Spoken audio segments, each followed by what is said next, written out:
Good morning সকলকে। আজ ভিডিওটা অনেকটা অন্যরকম। আর এত সকালে ঘুম থেকে উঠে পড়ার কারণ এই যে নদী, দেখতেই পাচ্ছেন অনেকটা জল। আর আজ সকালে দিদি ডেকেও বলল নদীতে জলটা দেখ, তো আমিও তড়িঘড়ি করে উঠে পড়লাম।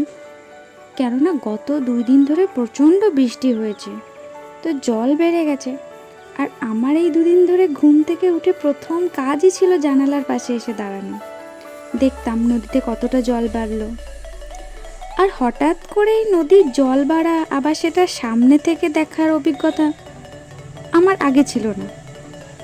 আমি দিদির বাড়ি প্রায়ই আসি, আর আমার আসার কারণও এই যে ছোট পাগলটার জন্য।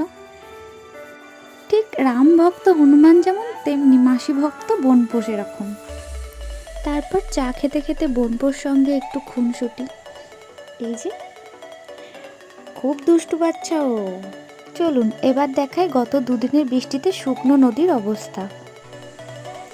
এই যে একদম ফুলে ফেপে পুরো পরিপূর্ণ হয়ে গেছে। এতটা না হলেও নদী ভর্তি জল আমি আগেও দেখেছি।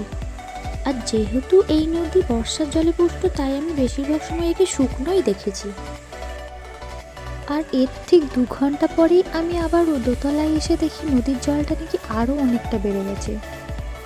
ও মা, নদীর গতিটা তো সত্যিই অনেকটা বেড়ে গেছে। দাঁড়ান, এখান থেকে ঠিক ভালো বোঝা যাচ্ছে না, একটুখানি জায়গা দেখা যাচ্ছে। আমি বরং ছাদে গিয়ে দেখি। আকাশটা পুরোপুরি পরিষ্কার না হলেও বৃষ্টিটা থেমে গেছিল। এই যে এবার ছাদে থেকে ভালো স্পষ্ট দেখা যাচ্ছে। সত্যি জলটা অনেকটা বেড়ে গেছে। আর আমি আগে কখনো আমার পরিচিত কোনো রিলেটিভের মধ্যে বা এরকম কোনো রকম এত কাছে নদী এভাবে আমি দেখিনি। এই নদীর উৎপত্তি বিহারের জামুই জেলার চকাই ব্লকের বাটপাড় অঞ্চল থেকে। নদীটি বিহারের দক্ষিণ পূর্ব দিকে বয়ে ঝাড়খণ্ডের মধ্যে দিয়ে এসে ওয়েস্ট বেঙ্গলে প্রবেশ করেছে।